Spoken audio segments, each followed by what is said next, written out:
Qué gusto saludarnos nuevamente acá en Change TV de Change Americas. Mi nombre es Ciro Pérez y hoy tengo la gran oportunidad de traerles un invitado maravilloso. Como verán a lo largo del capítulo o de los capítulos, vamos a hablar con una persona maravillosa que sabe de muchos temas en el mundo corporativo.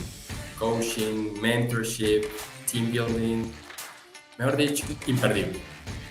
So welcome to our community, not just in the United States, but in Latin America as well. So my name is Ciro Perez, I'm from Change Americas, and today we have a new episode. We are going to talk about coaching, mentorship, and a lot of things about corporate culture. So today I want to introduce Michael Krumpak. He's our partner in the United States, and today there is to talk about a lot of things. So, Michael, how do you do? I'm good, thank you. Thanks for the invitation for today. Okay, Michael, so the best way to introduce this episode is maybe could you introduce Michael Krumpak? Yeah, sure. So my name is Michael Krumpak. I kind of market myself as Coach Krumpak. And I'm a white glove leadership coach. And basically what that means is I focus on helping people become better at leadership, better at performing, and also helping people make transitions so they can effectively move to different levels within their career, perhaps different industries or different jobs.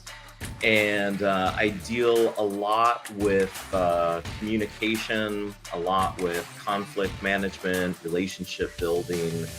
I use a lot of assessments. My background is in industrial organizational psychology, and I've also been certified by the University of Miami for their executive coaching program.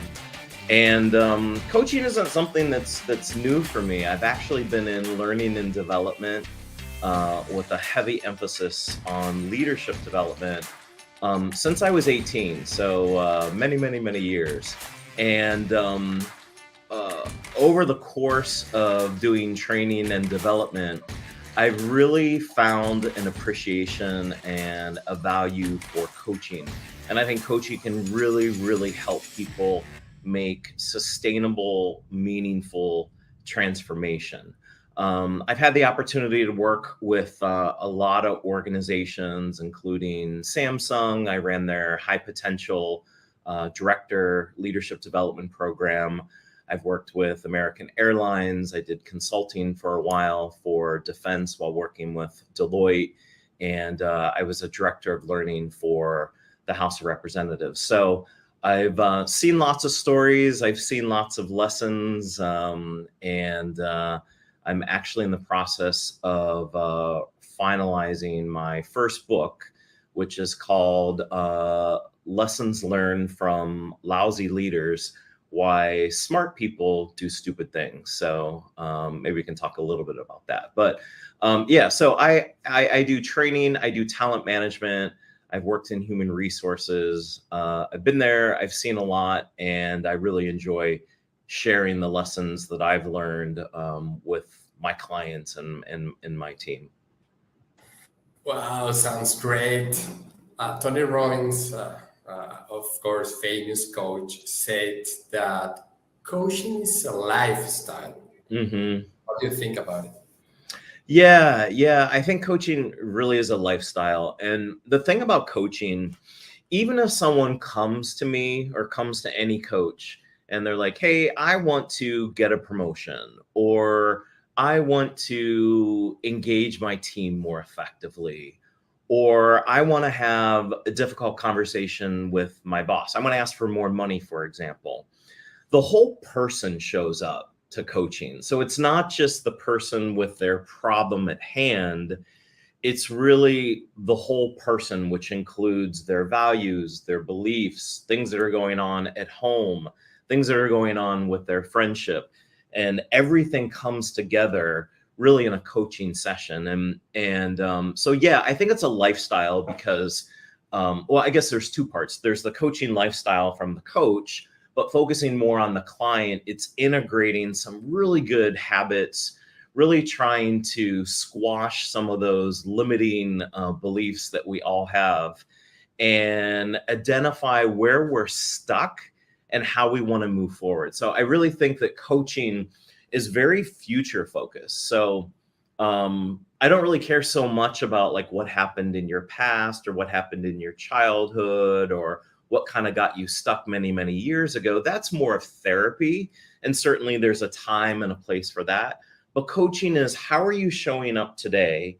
And how would you like to show up in the future?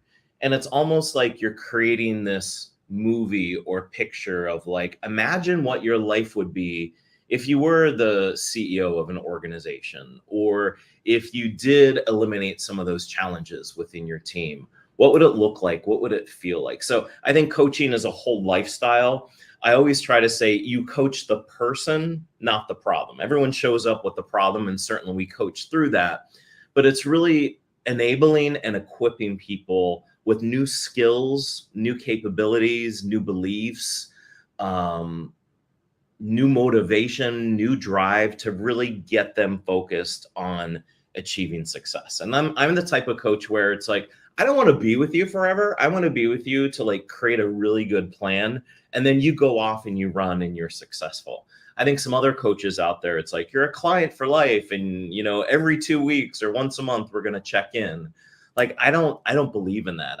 believe helping people turn down the dials of things that are not working, turn up the dials of those things that are important, and then try to become more successful in your life, in your lifestyle, in your job, in your relationships, in your career.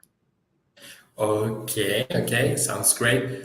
But sometimes there are clients who ask me, what is the best way to choose a coach? What do you think? That's a good question. And I get that asked a lot. And so I offer a free discovery call. So if someone is kind of thinking about coaching or they don't know what coaching is, I offer like a complimentary, kind of like a test drive session. We talk about some of your goals. I explain what coaching is, and we determine if coaching is right for you, or if me as the coach is important to you. And the thing about coaching, and this is really interesting, and this is very different than therapy, but the thing about coaching is it's not a regulated industry. So Joe Schmo, the 18-year-old, could hang up a sign saying, I am a coach today. And you can actually go and coach. There is no organization that's going to like shut you down saying, no, you're not a coach. But so there's the International Coaching Federation, which is considered the gold standard in all coaching, life coaching, leadership coaching, career coaching, whatever it would be. And they have a lot of different hurdles and guidelines and standards so that people can actually become certified as a coach. So I always tell my clients, like, shop around, find someone that like you connect with, that you vibe with, but ask them, how much experience do you have? Who are some of your clients? What are some of the success stories that you've had? What are your credentials? Are you a certified coach? How many hours have you been coaching? So I think it's really important that people take some time, and because there's so many great people out there on YouTube that give a really compelling sales pitch. And then I like turn on the photo and I'm like, oh my gosh, this looks like a 18-year-old kid. And like, for me, I'm looking for someone that's more experienced, that's worked with a lot of different people. So for me, I think it's super important that anyone that calls them a coach should have some credential, certification, training. And even after you get your certification from ICF, you have to do continued education credits to make sure that you're still staying current and learning more and working with a mentor. That's the other thing. So with me, I went through a year-long program, actually a little over a year, with the University of Miami. And part of that was getting a supervisor or a mentor to work with me. And I think I worked like 20, 25 hours, and we would basically talk about coaching. I would talk about some of the things I did. I would get feedback of like, well, that's really suggesting, or that's really leading. And the thing about coaching is really the answer is really within yourself, and we all have the potential to be successful. But there's stuff that gets in the way. And coaching is really chipping through those things about your beliefs and your values and what people said you could do, what people said you couldn't do, and really develop a clear picture of what success looks like and what you want the best version of yourself to show up as. So I would just say, if you're looking for a coach, do your homework, do a little research, find someone that has the training, the credentials, the certification, the mentoring, and the testimonials and the experiences that go with it. I like your way to say that, because everybody could say I'm a coach and I could help a lot of people, but you need experience, you need hours, to work as a coach. But as a coachee, I have a question. I have a lot of questions. Good. I have But hopefully I a lot have of a answers, question. or at least a lot of comments. As a coach, how many sessions do I need to achieve a peak performance? Mm-hmm.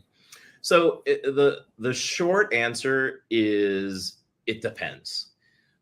Typically, someone that shows up to coaching, one of the first questions I ask is, on a scale of 1 to 10, how important is it that you achieve this goal? I need to find a job. I'm unemployed. I need to get promoted, whatever it would be. I ask people, how important is that on a scale of 1 to 10? And if someone says 10, then I'm like, well, this is what I would consider. Let's talk about what some of the milestones, what some of the measures of success, measures of progress will look like. And let's kind of back into how often that you'd like to meet. So I have some clients I meet with a half hour every couple weeks. There are some clients I meet an hour every single week. There's some clients that we'll meet for a day or two, and we'll do a lot of discovery, a lot of reflection, a lot of goal planning. And then they'll go out and they'll have some great wins. They'll make some mistakes. They'll come back. We'll talk through it, and then we recalibrate. So it really depends on the person, how invested they are in coaching, how committed they are at really making this transformation. But typically, the average coaching engagement goes between 6 to 9 months. So it's not like you show up and it's like, okay, let's have a coaching session, and then poof, I'm magically transformed and I don't need anything. A lot of the work that happens with working with a coach is what you do between the two sessions. So when you're talking face to face, whether it be a virtual meeting or in person, it's about what's important today. What's the most important thing? Why is it important to you? What does success look like if we've achieved that in our 30 to 50 minutes together?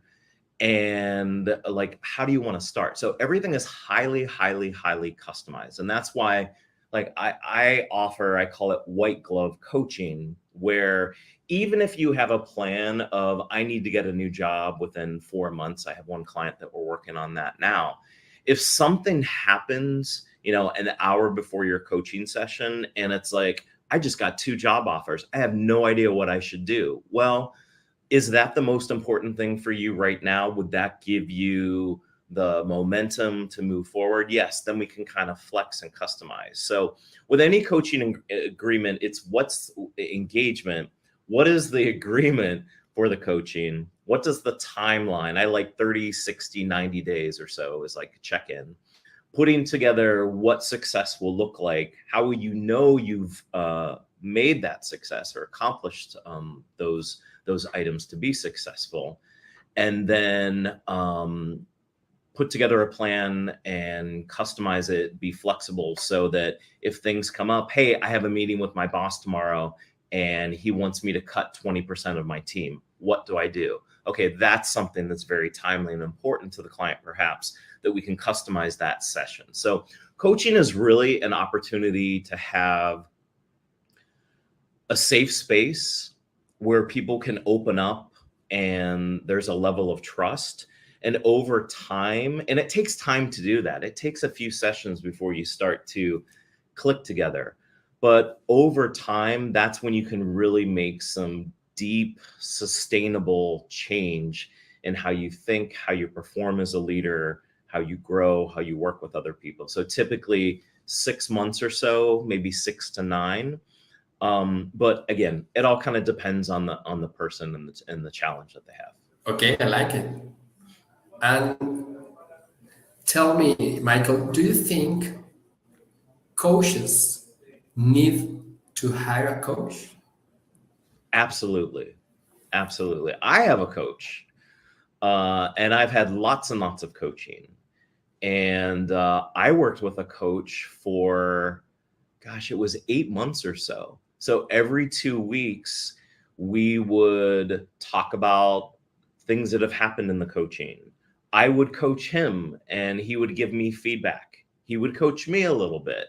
We would look at examples of some coaching challenges or problems. So I think it's super important. And that's why these people that just like, oh, I'm a coach, and they don't have that credential or the training, like part of being a coach is making sure that you stay current, and that, you know, coaches are just like anyone else. We all get used to doing things over time. We might need a little tune up. It's like your car. Your car may be running perfectly, but when you take it to the mechanic, it's like, oh, you know what? We need to do an oil change, or you're going to need a new battery or new tires or something. By having a coach for coaches, we call them a mentor or a supervisor. I think it's just a way to make sure that your coaching is at the highest standard and highest level possible. So I greatly encourage that. Wow, I think we need a coach, because there are a lot of time that we need to talk with somebody who listen to you, because coach is a coachee, you know, at the same time. Mhm. Michael, there are a lot of competences or skills as a coach, Mhm. but if you can choose just 3 competences as a Mhm. coach, what are there? So I think the first thing is to maintain presence. And what that means is when a client shows up to a session, immediately having the posture of, I'm your advocate, I am your champion, I'm going to support you. I mean, I've talked to some clients that, like, just to give you some confidential examples, one client is a Christian. One client used to be a priest and now is an atheist. One client was considering having extramarital affairs on his wife. As long as it's not a threat to you're going to hurt yourself or you're going to hurt others, a really good coach is someone that can be your advocate and can kind of push the bias, can push their experiences, can push their judgment out of the way to be present. So I think the first thing is to be present. The second quality of a coach is to build a really good relationship. And with that, it's helping the client be crystal clear of like what's important. Is it really important? Like one of the questions I love to ask is, if you could do anything you want and you're guaranteed that you will be a smashing success, what would you do? And oftentimes people say, oh, I want a promotion. And then you ask that question and they're like, oh, I want to be a rock star, or I want to open a theater, or I want to become a football player or something like that. And certainly there might be times where people can move forward and achieve that, but it's just a framework or a starting point to say, okay, what's really, really important to you? So I think having the relationship and having someone that can help you gain clarity on what is the coaching agreement, what is it that you want to achieve, What's a realistic timeline? How can I, as a coach, help you stay accountable when there's tons of distractions, when life changes? So I think that that's really the second part, you know, having the focus, having the ability to be crystal clear on what people want to achieve. And then the third piece of being a coach, gosh, there's a lot of things. I think it's not just so here's to answer the question, I'm going to give you a quick example. So there's three different types of coaching, or there's three credentials. One is called an ACC, one is called a PCC, and one is called an MCC. And they require different levels of experience, different hours of experience, different types of training. But basically, if you're looking at a 3-story building and you're on the first floor of the building, then you're coaching on the what. What do you want to achieve? I want to get a promotion. I need to stop my team from leaving. It's the tactical thing that you need to do. And certainly that's a really good place to start coaching. But the second level of the building is where you're focusing on the person. Who are you? What is your belief? What is your value? Why is it that you think that your team should be committed? Why is it that you're focused on, you know, getting to the next level? So it's not just what that's the first level, but it's who you are as a person. And then the third level is more of the aspirational, where it's like, let's talk about you and your beliefs and your motivation and things like that. So in any type of session, I think a really good coach knows where to go to the first, second, or third level. So for that, I think it's really important that a good coach not just focuses on the problem or the challenge of the client, but focuses on coaching the person. Because if we coach the people, then we learn how to make better decisions. We learn how to stop doing the things that don't work for us. We learn how to say no to things that aren't in alignment with our value system. So I think it's more of having the opportunity. And when someone comes to coaching, they're all at the first level. It's like, okay, help me build an action plan. Like, this is what I need to do. And over time, you start to go through, you start to probe and ask questions and find out like what really makes people tick, what really motivates people. So I think, you know, having that type of ability to just coach the whole person, not just the individual challenge or problem at hand, is the third piece. Okay. In the same way, what do you think is the best way in corporate coaching or executive coaching? What is the best way as a coachee to involve your boss, your teammates, human resources manager in their coaching process? Because sometimes, okay, I'm working with my coach in a confidential way, but what is the best way to introduce I'm other so people glad in that the stakeholders map? Yeah. So let me start by a story, and then I'm going to back into like what I think is the right way to do it. So I was working with a client, and they said, I want you to coach 3 people. And it was like, I don't know, 6 months or so of coaching. And they said, when you're done coaching, I want you to do an assessment in writing on each of the 3 people and make a recommendation on who you think we should promote. And at first I'm like, okay, that sounds really fun. What a cool challenge. And then I'm like, well, wait a minute. Like, I'm governed by like these ethics here, and coaching is 100% confidential. So what that means is the organization can reach out and say, hey, Coach Krumpak, I would like you to coach these 3 people.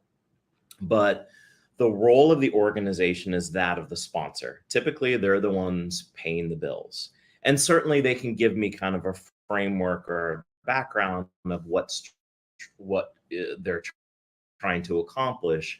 But I always say it should be the coachee or the client that actually has the conversation with their manager. The manager should say, how is coaching going? What have you learned? How many sessions have you had? That type of stuff. For me, I like to keep all of that confidential, because if a client comes to me and they're like, I really have a challenge with my boss, like they want a safe environment where they can talk about, okay, is it really the boss that has a challenge? Could it be you as the coachee or the client that have some challenges that maybe we need to work on? But all of that should be 100% confidential. Again, with the only exception of someone's, saying they're going to hurt themselves or hurt someone else. So before we start coaching, it's really important to get crystal clear clarity on what is the role and responsibility and what is the information that the sponsor or the company is going to have. What's the information that the coach is going to have? And what's the information that the client is going to have? So, for example, some clients say, I want to know how many sessions the person showed up with. And it's like, okay, that makes sense. If you're paying for sessions, you want to know, are they showing up for the sessions or not? So, but the coachee should know, hey, at the end of every month, I'm going to report back on how many sessions that you had. But it's just making sure that there's no surprises. And then you have the other people where HR comes to you and they're like, okay, we're thinking of terminating the employee. Make sure you don't tell them what to do. So then that becomes a very awkward place for a coach as well, which again, if you have a strong contractor, strong agreement of what is going to be discussed, how is it going to be discussed, that's all important. So do all that work up front before you even start engaging with the coach.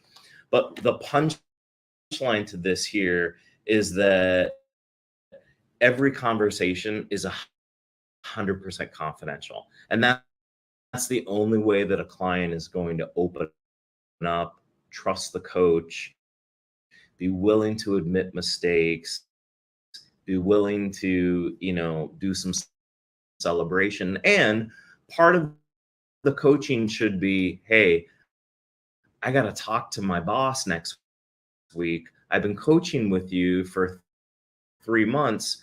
What do you think I should say? And then I'll just ask some questions. And if that's the most important thing, well, we can spend some time coaching on that topic so the coachee feels confident or more comfortable having that conversation with their boss. So again, it all comes under ethical guidelines and confidentiality, and really it should be, in my opinion, the coachee that is the one that provides the updates and the feedback. Okay, sounds great. I have another question. Oh, good. If we if we have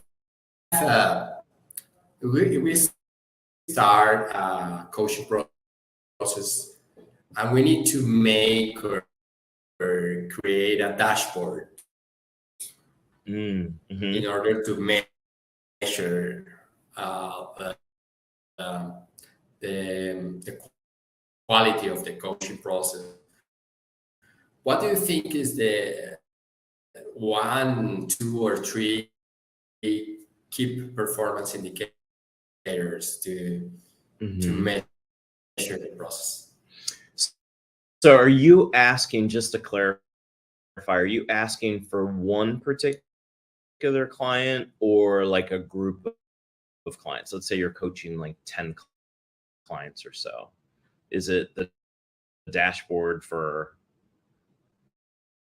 all of them or one of them or both?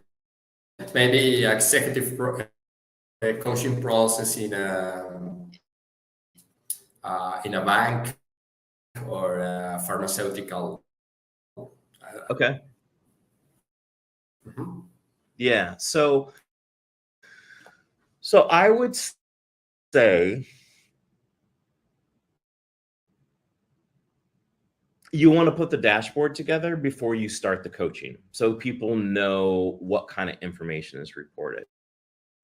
But when I've worked for some sponsors and companies, I've done things like at the end of each coaching session, I'll select the topics. We talked about leadership development. We talked about conflict resolution. We talked about stress management or like, mental well-being or reflection. So what I would say is as an aggregate, let's say there's 10 clients, you can select what are the topics that you've shared across all of them and then report that. And what I like to do with my clients, I'll give you an example. I have one client that is working on her confidence. So what we agreed to do is every Friday at noon, she's going to do a self-report of her confidence. And in this case, it's I'm confident that I'm going to get a job in 6 months or so. So what she'll do is she'll answer a 1 to 5 scale, 5 being high, 1 being low. How confident are you at the end of the week that you're still on track to achieve your goals? Now, I won't share that information with anyone, but typically what happens if you're above the line, it turns green. And if you're below the line, it turns red. So just having that visual motivates people. They're like, oh my gosh, I need to, get my act together and try to get back into the green. But in that case, for a dashboard, I would encourage the coachee to maybe share that if they feel comfortable and provide those metrics. So I think as an aggregate, it's really good because coaching can be a very big investment for companies, and they want to know like what's the value, how much is it paying off. And I think aggregate information is great and meaningful as long as it's defined into the coaching contract or the coaching agreement. And then if individuals want to share some of the measures and progress that they've made, then perhaps they could be, the ones that would be willing to do that. Wow, sounds great. I'm learning a lot about you. Michael, if I want to improve and accelerate my coaching process as a coachee, Mhm. uh, what is the best way to accelerate my process between the sessions? Mhm. What do you think? What is your recommendation about it? Yeah, it kind of depends on the level. So if I'm talking with an individual contributor or maybe a new manager, And we talk about this. I ask them, you know, how much do you want me to push you? How much do you want me to say, hey, you said you were going to do these 3 things, you haven't done it, you know, what's going on? And typically, if I'm working with more of a senior executive, we'll spend some time determining, like, what is this relationship going to look like? And I've actually had people give me the permission where I've said, all right, if you make a commitment that you're going to have a conversation with someone that you've been avoiding for 3 months, and you want to make that commitment that you'll do it by next week, and they come back to the call a week later, and I'm like, hey, would you like to talk about some of the commitments that you've made? And they say, oh yeah, well, I haven't had that conversation yet. I've actually said, you know what, we're going to stop the coaching right now, and when you're taking this serious and you want to, like, hold yourself accountable, have that conversation and come back and we'll start. So it kind of depends on the client, but in terms of things that people can do between sessions, I'll just give you some examples. And again, it works for different people. Some people like to journal. So taking time to, like, write down, you know, this is what happened today. These are the great accomplishments that I've made. I really kind of screwed up in this one area, and I've learned, like, some people like to do that, you know, with a journal, either handwritten or, you know, in a portal of some sort. Other people like to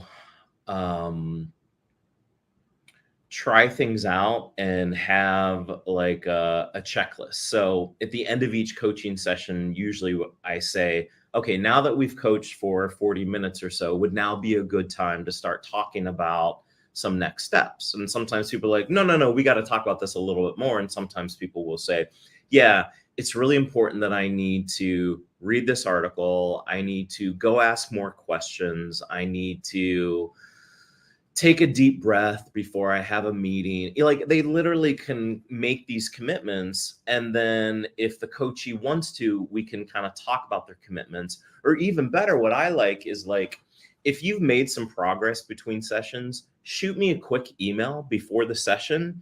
That way, like, I know what's happened and we can use your time a little bit smarter, focusing on what's most important for you. So I think having some questions, actions that they can complete is really important. And there's sometimes I don't like to push things on people. And, you know, to be honest, that's a challenge for me, because I've been doing training and leadership development for 30 years. And I'm like, oh, you need this conflict resolution model or something like that. But if someone's like, gosh, I don't know what to do. Okay, would you like me to share, you know, a possible recommendation? And I can kind of talk about it. And they're like, oh my gosh, I need that. Then I'll send it to them. So I do a couple exercises. One is called the Wheel of Life. And it's a very common tool that a lot of coaches do. You basically look at your relationships, your health, your money, your career, like all these things that are important to you, and you rate where you are today, and then you rate where you would like to be in the future. And from that, you can kind of determine, okay, what are the 1 or 2 things that you really want to focus on that are going to give you a lot more lift? So between sessions, people could do, you know, some assessments, or people are like, hey, I'm looking for an article on artificial intelligence in the workplace, or I'm looking for an article on, I don't know, how to be more mindful or be more, you know, reflective or whatever. Like, I have like a nice portfolio of tools and articles that people tend to learn that way, that they could do that before session. And then there's one other thing I wanted to say. It completely, completely. Oh, Give me a for second. me, is This up. I'm really interested in these kind of fields because as a consultant, I am working as a consultant for the last 25 years.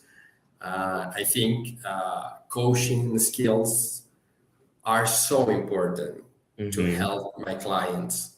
And of course, to talk with professionals like you is so important for me and for my company. For that reason, I have a lot of questions, but Mm-hmm. maybe if I Can I just just say what? have, Can I yes, just say one more thing? Because there's two things that you said, and I don't mean to be a rude coach and cut you off, but the other thing that I think people should be doing between sessions, this is what I couldn't think of a second ago, is like set an intention. Like it could be as simple as the first thing you do when you wake up when the alarm clock is like, what's one thing that you want to do? Or like I had a client that said, oh, I'm going to a networking event. And I'm like, well, do you have a goal? What's your intention? Oh my gosh, I never really thought about it.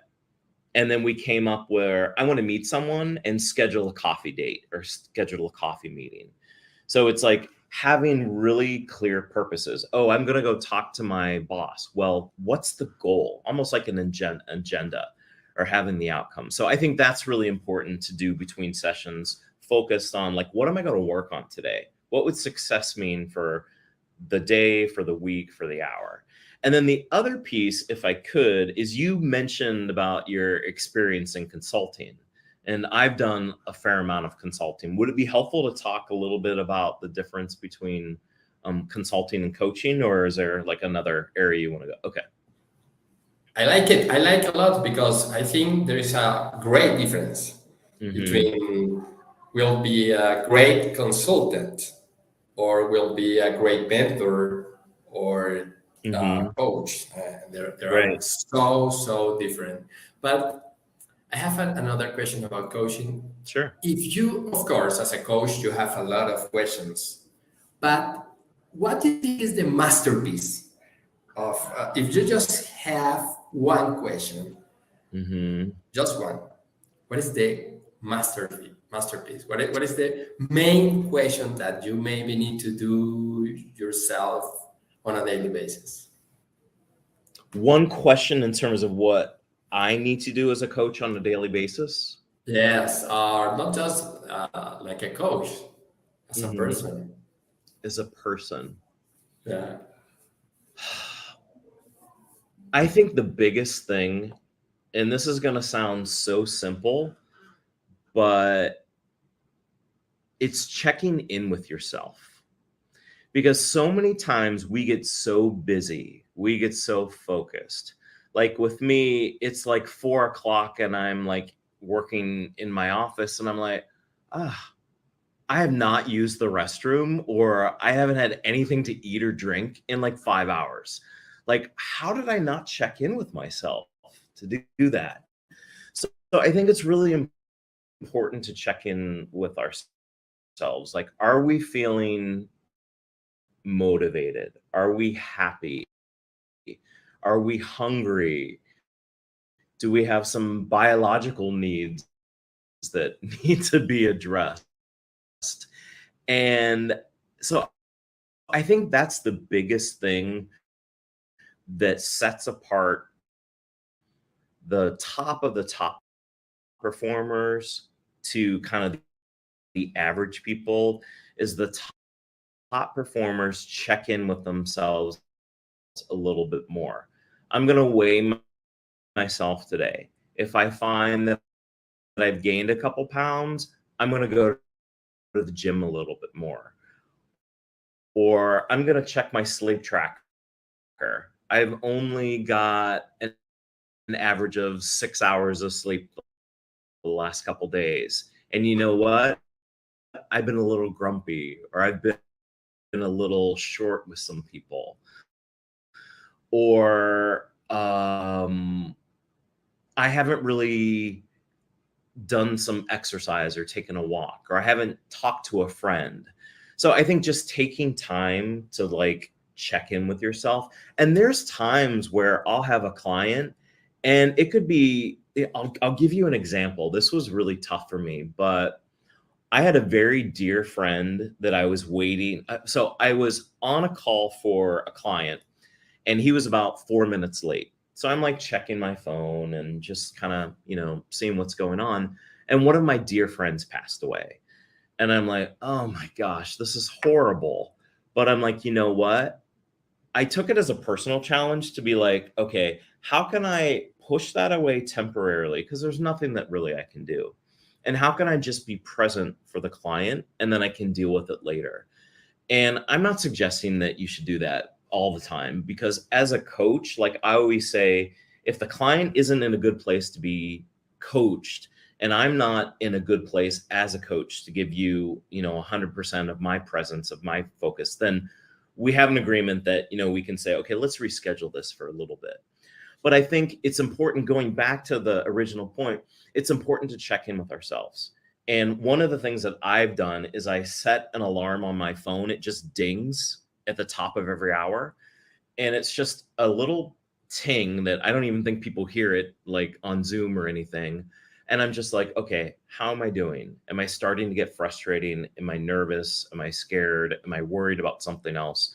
So the more that we can check in with ourselves and reset, and it all comes down to resiliency. Resiliency is another quality of like the best leaders. Bad things happen to us, but how quickly can you recover? So if someone does something bad to you, you lose your bonus, or someone takes a team member from your team. I mean, we all are going to be upset about that. But the best of the best leaders are the ones that can say, okay, how can I recover? What did I learn from that? And how can I put that into play to hopefully prevent that from happening in the future? So all that to say, just kind of checking in with yourself and going back to like a comfortable, like the center of calm, if you will. So if I need assistance, please call Michael Krumpak. Because sometimes when you checking yourself, you need assistance. Yeah. Yeah. Michael, I want to talk about your book, but before, if you could gift a book or a podcast or any other recommendation to people who wants to be a coach, what would you recommend? So I just started reading this book, and I'm fascinated by it. It's called Multipliers. And I'm in a group of authors, and we meet like once a week and kind of help each other write our books and get published and that kind of stuff. And someone was talking about this book, and it's called Multipliers by Liz Wiseman. And basically the thought is, you are either, as a leader, a multiplier or a diminisher. A multiplier is someone that sees the potential in their team, and they know how to push them. They know how to stretch them. They know how to delegate to them. They know how to motivate. They know how to inspire them. And they actually have done a lot of research on leaders that are multipliers. They can actually get more than 100% from the employees, because the thought is, if you have the ability to do, let's say 100% of your job, the problem with today is so many people are disengaged at work. People are performing at like, I don't know, 40% or so. So that's another situation for another day. But if someone has the potential to perform at 100% and they don't tap into all their potential because no one pushes them, no one encourages them, no one like helps their skills fit with other people in the team, so that people can accomplish more as a team than they can as individuals, then that's just a really inefficient use of resources. So basically, it's about multipliers making people smart. And the more that you tap into the people around you to make them smarter, they can actually contribute more than 100%. So that's the good side, which is the multiplier. But what we tend to see, and what I see a lot as a coach, is we have people that are diminishers. So they're the micromanagers. They're the people that have beliefs because something served them well in the past, or they've been successful in the past. So they kind of push that on other people.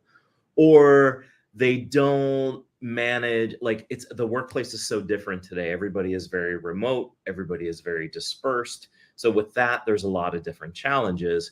And the best of the best managers are like grabbing a hold of technology, building new systems and processes to make sure that people are communicating and holding each other accountable and working together.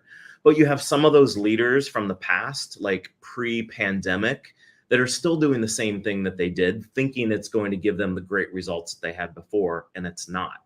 So the second category are these diminishers, where actually people get frustrated, they don't want to work for the boss, they leave, they are so stressed out, they create a toxic environment. So anyways, I think this is a good book, not only for coaches, but for just leaders in general. So I think that that's a really important book, Multipliers. And again, I'm like just like a couple chapters into it, and I'm like, this is like mind blowing. it's so interesting. So it's a great recommendation. yeah. So I think that's a really good book. And then I think you had asked like kind of, I started thinking you were going to say like, what's the like biggest coaching question that you ask? And a couple like really good questions. And I've already shared one with you. Like, if you could be successful at anything, what would you do? Another question is, if I gave you a blank check and you could write it for any amount possible, never have to worry about any financial needs before, what is it that you would do? And another question is, this is more about relationships, but let's go to a very dark place. It's the last like 5 minutes of your life, and you're in your bed and you're getting ready to leave, your body, the earth, go wherever you believe that you go. Who are the people that you want to surround you in that situation? And that's an interesting question, because we all work with people that are toxic. We all work with people or have relationships where it's like, I don't know why this person is a friend, but we've been friends for years and I don't like what they do. So it's like some of those questions are designed to get more into that like second level of the building, which is, who are you as a person?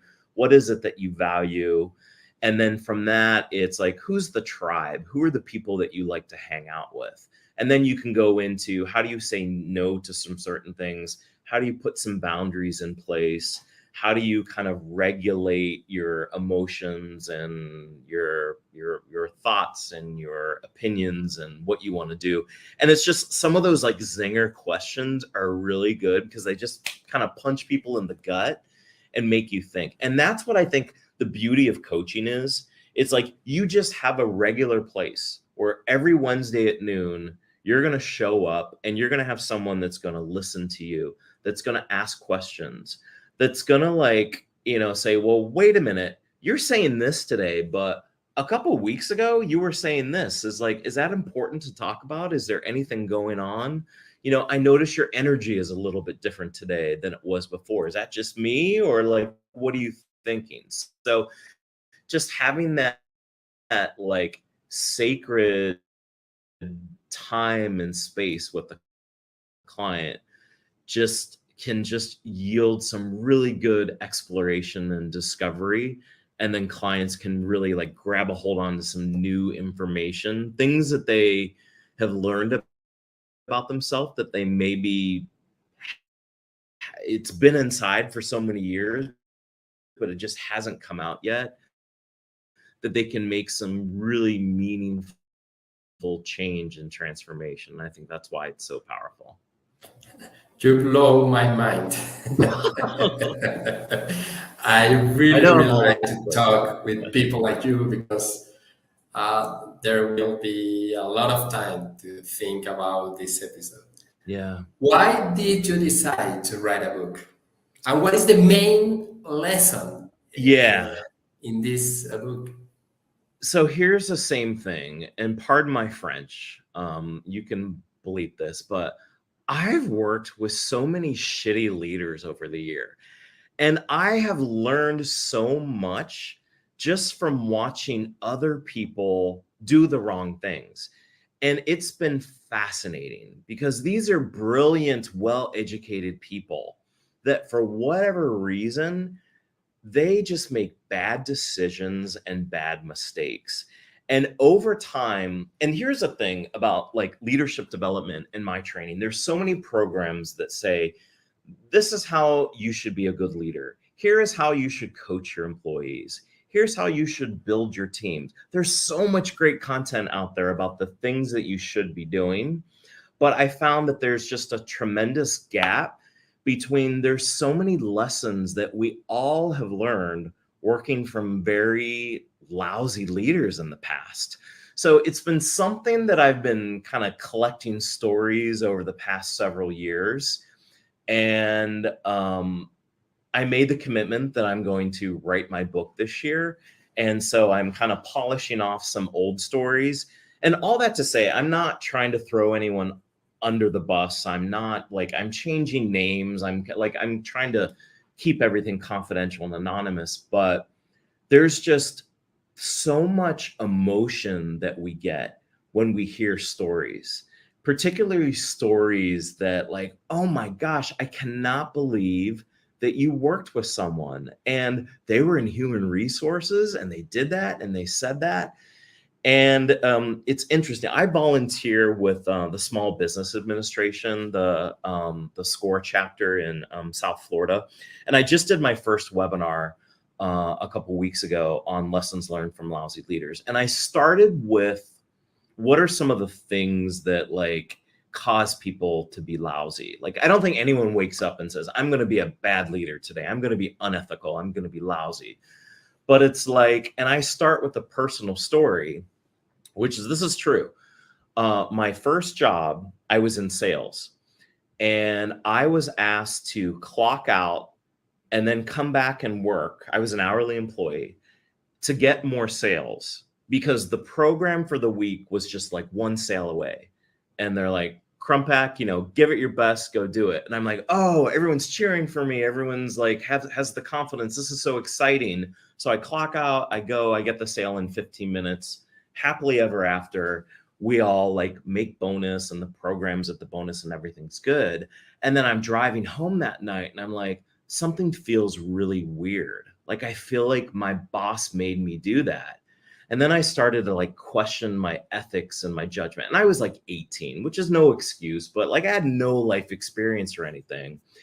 And it kind of started with that. It's like, how can people make people do things that they don't want to do to make themselves look better at work? And it kind of started way back then. And I've just been collecting stories over time. And like in this, the webinar that I've done, and it might go in the book, like I've looked at Jimmy Jones that like took everybody into the People's Temple Church and then put cyanide in the Kool-Aid and they drank it. And prior to September 11th, it was the biggest event with the number of tragedies compared to before September 11th. Or I look at Hitler or Putin or like all these things. And by looking at some of the things that people do, like these really, really smart people, you can kind of catch yourself and you can pay attention so that you stay ethical, you stay positive, you stay productive, you focus on what you value the most. And sometimes when money or power or the VP title gets into the way, it can cause people to begin to go down that slippery slope and start to do bad things. So the whole point of the book was to like capture some entertaining, thought-provoking stories of real leaders out there and help people see what can we learn from those bad leaders so that we can share those stories to help us and others around us become better leaders. Michael, time is over, but I want to talk to you. I have a lot of questions, and I have another. I want to talk to you about mindset, motivations, faith, successful. I want to invite you to another episode. How do you feel in this session? Yeah, I'd love to.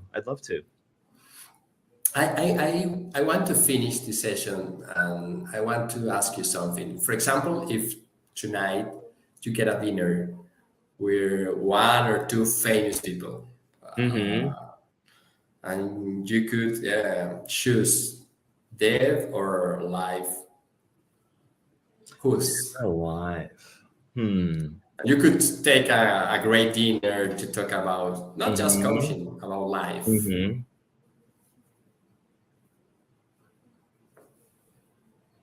Who would I invite to dinner? Yeah. It's a good question. I'll probably have a better answer in volume 2, but let me see who I can kind of put together. Gosh, it's hard for me to choose. So the first person that like I would invite, so I won't go through the story, but I'm a huge Amy Grant fan. And Amy Grant, for those of you that don't know, she was like a gospel singer like way back in the 70s and 80s. And then she kind of transitioned to pop and everything. And she's like someone that I follow. I've been to her farm. I've been to like many concerts. Um, I have photos with her, but I've never had dinner and I've never had a conversation. And it's just so interesting some of the things that she has kind of dealt with in terms of, judgment and bias and discrimination and, just trying to be a positive like light in the world underneath so many like lenses of criticism. For example, like she went through a big divorce and people would take her music out of record stores because, she was going through that. So like she would be one person that I would go to dinner with. Who else? I want to say probably Barack Obama. And hopefully he would bring his wife too, because I do find that they're very interesting people and they just seem to be so authentic. And I think I was watching American Idol the other night, and somebody showed a video of Barack like saying, "Hey, your daughter is doing such a good job. You should be proud as a parent." Like, I don't know if he just was in the area and he did that, but I'm like, that's just so authentic as well. Just to like someone that has, overcome so much adversity and has just maintained his authenticness and his opinion. And so I think he would be kind of an interesting person. And I'll give you a third one too. And the third one would be Lady Gaga. So I think everyone knows Lady Gaga. And I think it was interesting. There was somebody that like fell at a red carpet event and she was being interviewed and she stopped the interview to walk over to like take care of that other person and see if they're okay. And it's so interesting because there's the bystander effect where if something happened down the street, so many more people are just willing to like look there. And I thought that it was an interesting way to, didn't value her time in the spotlight. She valued the community that was feeling okay. So at the top of my head, and I'd like permission to kind of think through this a little bit more, but those are the three people that I'd love to have with. So I'm not famous, but I want to invite you a dinner maybe Okay. in a couple of months. Who would be the next one? Michael, if somebody wants to contact you, what is the best way? Yeah, so the best way is you can go to LinkedIn. My LinkedIn name is Coach Krumpak. Or you can go to my website, which is L4, the letter L, the number 4, learningsolutions.com. And the L4, I haven't shared this, and I've been in business for almost 4 years. The L4 stands for Lessons Learned from Lousy Leaders. And when I started telling people the reason, they're like, "Oh, you can't talk about lousy things. You're a coach and you're supposed to be all positive." So it took me a while to kind of muster up the courage and the belief. So like coaches have things that they have to come over to, but that's how my company was named. Thank you for this session. Gracias a todos por acompañarnos en este Change TV. Miren que estamos aprendiendo de gente maravillosa alrededor del mundo y Michael Krumpak es un excelente, no solamente coach, orador, sino que te pone a pensar. Thank you, Michael. See you later. Thank you, Ciro. Appreciate it. Thanks, everyone. Bye-bye.